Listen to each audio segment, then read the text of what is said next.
Hello friends, welcome back to my channel dinner রান্নাঘর। আজকে আমি তোমাদের করে দেখাবো চিকেন কোরমা, মানে আমার স্টাইলের। তো চিকেন কোরমা তো অনেক রকমেরই হয়, কিন্তু এটা আমি আমার নিজের মতন করে বানিয়ে নিয়েছি, তাই খুব ভালো হয়েছিল। তোমাদের সাথে কিন্তু এই জন্য রেসিপিটা শেয়ার করে নিলাম। এটা বাসমতি রাইসের সাথে, পরোটার সাথে, লুচির সাথে, রুটির সাথে, নানের সাথে, সব কিছুর সাথেই কিন্তু বেশ ভালো লাগে খেতে। সব সময় তো একই রকম রান্না করে খেতে ভালো লাগে না, একটু নিত্য নতুন রান্না করতেও আমাদের মন করে। তাই কিন্তু তোমরা এই রান্নাটা করে নিতেই পারো যখন তোমরা চাইবে যে একটু স্বাদ পাল্টাতে মুখের। আর রান্নাটা ভালো লেগে থাকলে অবশ্যই লাইক কমেন্ট করে জানিও। এখানে আমি একটা কড়াইতে বেশ কিছুটা সর্ষের তেল নিয়ে নিয়েছি, আর তাতে দিয়ে দেবো কিন্তু ঘি। খানিকটা ঘি অ্যাড করলাম। ঘি দেওয়াতে কিন্তু স্বাদটা আরও বেশি ভালো হয়। তো তার মধ্যে কিন্তু এরকম ছোট ছোট সাইজের আলু গোটাই রেখেছি। সেই গোটা আলুগুলো কিন্তু আমি ভেজে নিচ্ছি।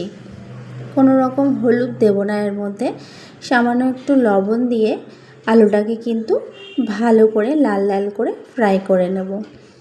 তোমরা একবার এইভাবে রান্না করে খেয়ে দেখো, আশা করি তোমাদেরও কিন্তু খুব ভালো লাগবে, যেমন আমাদের খুব ভালো লেগেছিল। এই রান্নাটা কিন্তু ছোট বড় সকলেই খেতে পারে। ছোটদের জন্য যদি রান্না করে থাকো, বাড়িতে যদি বাচ্চারা থাকে, তাহলে ঝালটা একটু কম করে দিলেই হবে।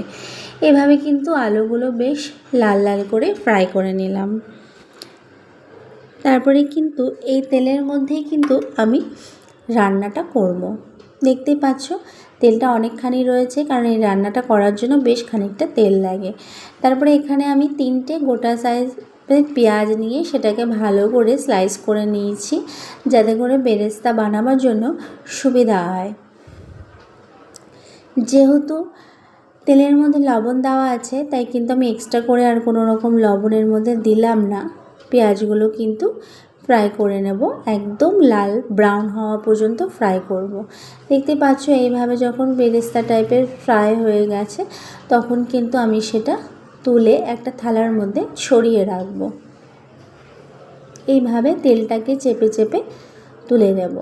তোমরা যারা আমার চ্যানেলে নতুন আসছো, যারা রান্নাটা নতুন দেখছো, তারা কিন্তু অবশ্যই আমার চ্যানেলটাকে সাবস্ক্রাইব করে পাশের বেল আইকনটা প্রেস করে আমার সঙ্গে থেকে যেও।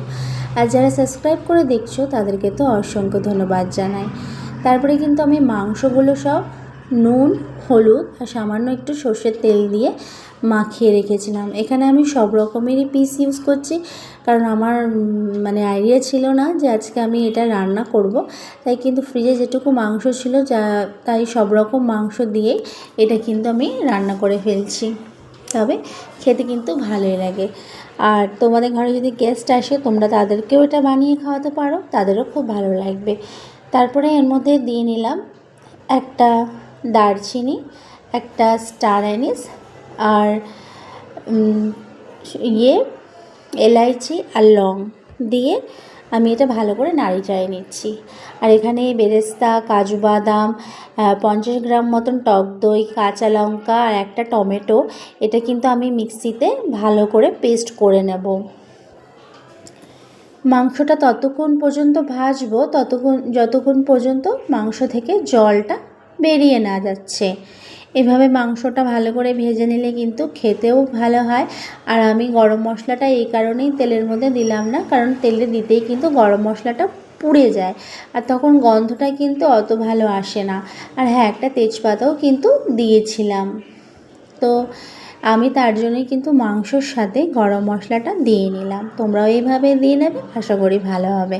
তারপরে এখানে স্বাদ অনুযায়ী মতো লঙ্কার গুঁড়ো 1 টিস্পুন মতো লঙ্কার গুঁড়ো দিয়েছি, আর 1 টিস্পুন মতো ধনিয়া গুঁড়ো দিয়েছি, আর সামান্য একটু হলুদ গুঁড়ো, কারণ এটা কিন্তু খুব একটা হলুদ দিতে লাগে না, তাহলে কালারটা ভালো আসে না।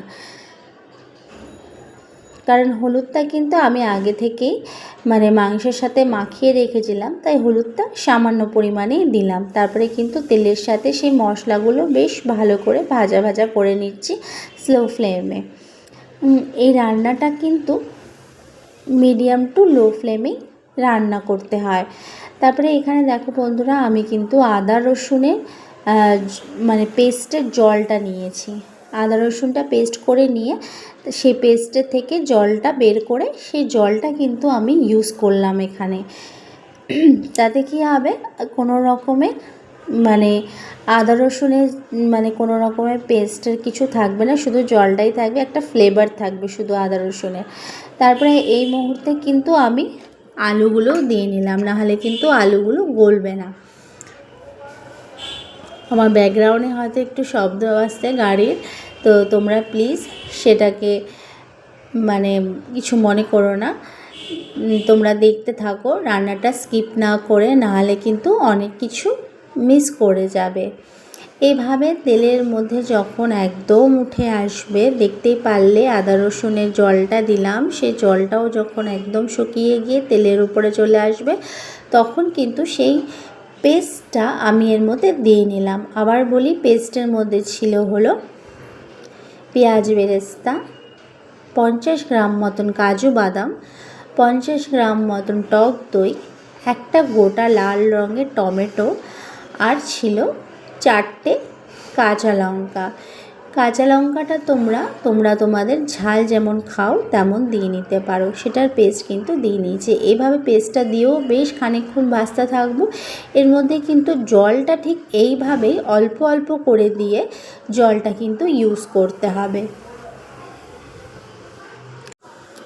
জলটা কম ইউজ করাতে কিন্তু বেশ সুন্দর একটা কষানো হবে, যতক্ষণ পর্যন্ত মানে মাংসের ভেতরে সব রকমের মশলা ঢুকে না যাচ্ছে। আর যেহেতু আমি এর মধ্যে কাজু বাদাম দিয়েছি, এখন কিন্তু নিচে একটু লেগে যাওয়ার ভয় থাকে, তাই জন্য কিন্তু আমি কন্টিনিউ এইভাবে খুন্তিটা চালিয়ে যাচ্ছি। আবারও বলি, তোমাদের যদি আমার রান্নাগুলো ভালো লাগে অবশ্যই লাইক কমেন্ট করে জানিও। তোমাদের লাইক কমেন্ট কিন্তু আমাকে উৎসাহিত করে আরও নতুন কিছু রান্না করে নিয়ে ভিডিওতে তোমাদের সামনে তুলে ধরতে। আর তোমাদের লাইক কমেন্ট কিন্তু আমাকে সাপোর্টও করে আরও এগিয়ে যেতে। তো এইভাবে কিন্তু ভালো করে যখন মশলাটা একদম কষানো হয়ে যাবে, তখন তোমরা তোমাদের মতন জল দিয়ে নেবে। সেই জলটা দেওয়ার কারণটা এটাই, যেন মাংসটা আলুটা সব কিছুই একদম গলে যায়। তো এইভাবে জল দিয়ে দিয়ে ঢাকনা দিয়ে দিয়ে আমি কিন্তু রান্নাটা করে ফেলেছি। যখন দেখবো ঢাকনা উঠিয়ে হ্যাঁ একদম রেডি হয়ে গেছে, তেলটাও বেশ ওপর উঠে গেছে, তোমরা যে যেরকম গ্রেভি রাখতে চাও এই টাইমে ঠিক সেরকমই কিন্তু গ্রেভি রেখে দিও, কারণ এটা শুকিয়ে গেলে আরেকটু কিন্তু ঘনত্ব বেড়ে যাবে, যেহেতু দই আর কাজু আছে। তারপরে একটু বেরেস্তা আমি বাছিয়ে রেখেছিলাম, সেই বেরেস্তাটা কিন্তু আমি এর ওপর দিয়ে ছড়িয়ে দিলাম, এতে কিন্তু টেস্টটা খুব ভালো আসে। তোমরাও বন্ধুরা এইভাবে বানিয়ে খেও, আর আমাকে কিন্তু অবশ্যই জানিও কেমন লেগেছে তোমাদের। তারপরে এখানে আমি গরম মশলার গুঁড়ো দিয়ে নিচ্ছি, আর দিয়ে নেব কিন্তু ঘি। এই 3টে জিনিস দিয়ে আমি কিন্তু বেশি আর ফুটাবো না, মানে একটু নাড়িয়ে চাড়িয়ে কিন্তু বন্ধ করে রেখে দেবো। আজকের রান্না কিন্তু এই পর্যন্তই। বন্ধ করে রাখার কারণ এটাই যে সমস্ত ফ্লেভারটা এর মধ্যে ছড়িয়ে যাবে। নেক্সট আসবো অন্য কোনো রান্না নিয়ে।